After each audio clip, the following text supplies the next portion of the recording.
Hello everyone! During this presentation we will develop some aspects of Jean Rhys' life, birthplace and achievements. Her life. Jean Rhys was born in Dominica, where she spent her childhood and adolescence. Her father, Rhys Williams, was a Welshman who had been trained in London as a doctor and emigrated to the colonies. Her mother, Mina Lockhart, was a third-generation Dominican Creole. As a white girl in a predominantly black community, she belonged to the ruling class in Dominica. In that white Creole family, she enjoyed racial privilege based on a hierarchical structure of blacks, coloreds for browns, and whites. Rhys never managed to feel completely at home in the Caribbean. When she was 16, she moved to London, also a city in which she felt displaced. Thus, throughout her life, the writer found herself trapped between two different cultures and unable to entirely belong anywhere. It is precisely this feeling of alienation or unhappiness that permeates most of her fiction, and in both her novels and short stories the author presents heroines who, wherever they come from, are all strangers or foreigners forever in transit, forever not belonging. Her birthplace. Rhys was born in Dominica, which formed the heart of England's first overseas empire. From the early 17th century, people from European powers, including Spain, France, and England, settled in this region. As a result of this slave trade and colonialism, physical mixings of races, a combination of different cultural traditions, took place in the Caribbean, and this has had an astonishing global impact. It was in Dominica where her views on race, class, and nationality began to be formed, and that she came in contact with different races, languages, and cultures. Although Rhys' attitude to her birthplace remained ambivalent throughout her life, the Caribbean shaped her sensibility. She remained nostalgic for the emotional vitality of its black people and the conflict between its beauty and its violent history becoming meshed in the tensions of her own often fraught personality. Her achievements. Rhys' Dominican background is important to her works, playing a part in both her longer fictions like Voyage in the Dark and Sargasso, and in short stories such as They Burned the Books.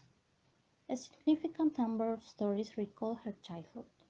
Others, such as Vienne, reflect Rhys' restless bohemian life in Europe. In Let Them Call It Jazz, she assumes the personality of Selena. Although Rhys declared, "I have only ever written about myself," it is important that her life and her writings not to be confused.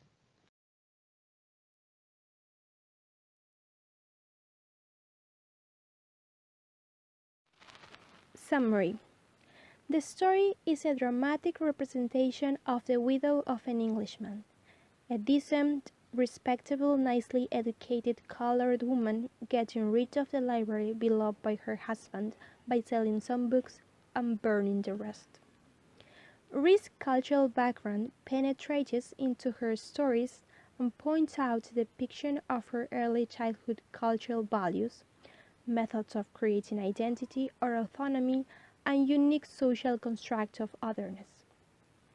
In Rhys' short story, The Day They Burn the Books, a cultural tension arises between Western and Caribbean values, identity, and otherness that were personally relevant to Rhys' early life growing up as a colonial or half-white, half-colored person. Title and setting. The title implies what is told in the story. The events take place in exotic West Indies, which is the region under the colonial rule of many European countries, including England. Therefore, the setting helps to reveal the main conflicts between the colonizer, there is Mr. Sawyer, and the colonized, there is Mrs. Sawyer, and their inner conflict of the characters due to their mixed race and cultural imperialism. Characters. Mr. Sawyer. He is Eddie's father.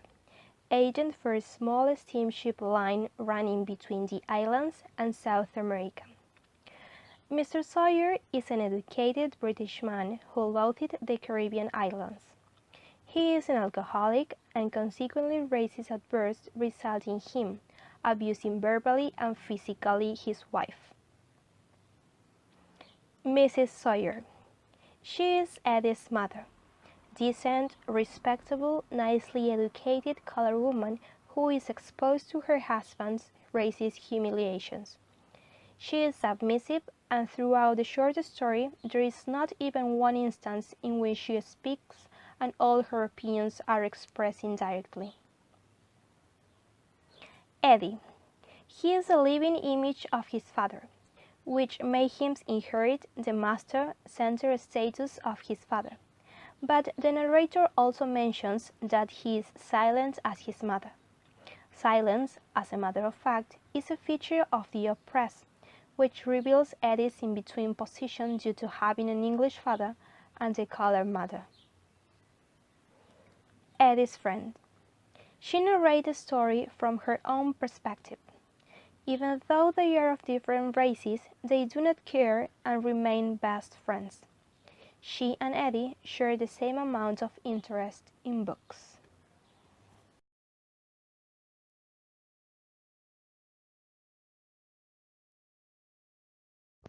Ambivalence.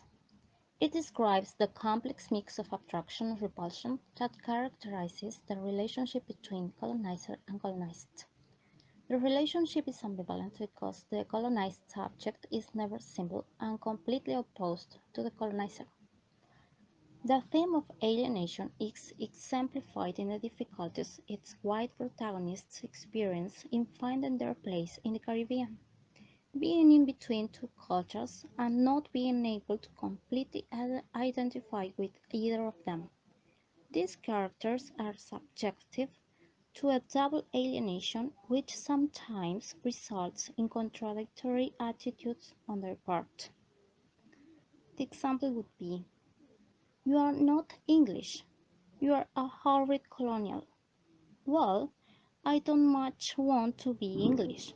It's much more fun to be French or Spanish or something like that. And as a matter of fact, I'm a bit. Then I was not only a horrid colonial, but also ridiculous.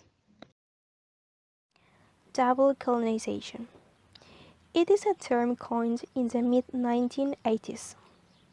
It refers to the observation that women are subject to both the colonial domination of the empire and the male domination of patriarchy. In this respect, empire and patriarchy act as analogous to each other and both exert control over female colonial subjects, who are thus doubly colonized by imperial and patriarchal power.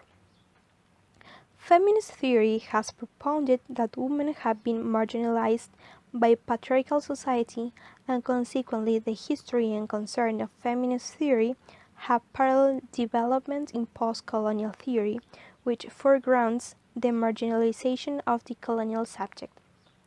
Women's struggle against colonial domination often continues after national independence.